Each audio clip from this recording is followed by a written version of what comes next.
বিশ্বনবী কাঁদতে কাঁদতে মাথা তুলবেন, বলবেন আল্লাহ, দুনিয়াতে সব নবীরা স্পেশাল দোয়া করেছে, আমি করি নাই, এবার আমি আমার স্পেশাল দোয়াটা করতে চাই, আপনি কবুল করবেন কিনা বলেন। আল্লাহ বলবেন, নবী কি আপনার দোয়া বলেন? বিশ্বনবী বলবেন, আমার একটা উম্মত যার অন্তরের মধ্যে যাররা পরিমাণ ঈমান আছে, একবার আপনারে আল্লাহ বলে ডেকেছে, একবার আমি বিশ্বনবীর উপর দুরূদ পড়েছে, একবার শাহাদাতের বাণী আমার যে গুনাহগার উম্মত দুনিয়ার বুকে থেকে ঘোষণা দিয়েছে, ওই একটা উম্মত যদি জান্নাতে ঢুকতে না পারে, আপনি আমারে জান্নাতে ঢুকাতে পারবেন না। আল্লাহ বলবেন, সাল তুতা, সাল সাল তুতা, ওয়াশফা তুশাফা, শাফাত করেন নবী করেন, যার জন্য দোয়া করবেন আমি কবুল করে নেব।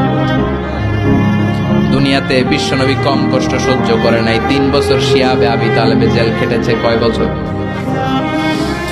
দুর্ভিক্ষের বছরগুলোতে বিশ্বনবীর পেটে দানা পানি ছিল না। কলিজার টুকরা হাসান হুসাইন কই মাছের মতো ছটফট করেছে, জামিনে ক্ষুধার জ্বালায় বেহুশ হয়েছিল। বিশ্বনবী যদি ওই স্পেশাল দোয়াটা করতেন, জান্নাত থেকে খাবারের বস্তা পাঠিয়ে দিত কে? ওই দোয়া করছিলেন?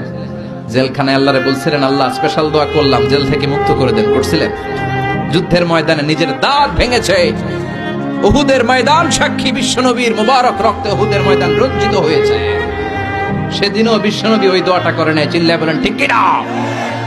তায়েফের ময়দানে বিশ্বনবী কয়েকটা জায়গায়, 3 জায়গায় বেহুশ হলেন। বিশ্বনবীর মুবারক দেহ বেয়ে রক্ত ঝরলো। ওই কঠিন বিপদের দিনও বিশ্বনবী এই দোয়াটা করেছেন নাকি? কথা বলেন।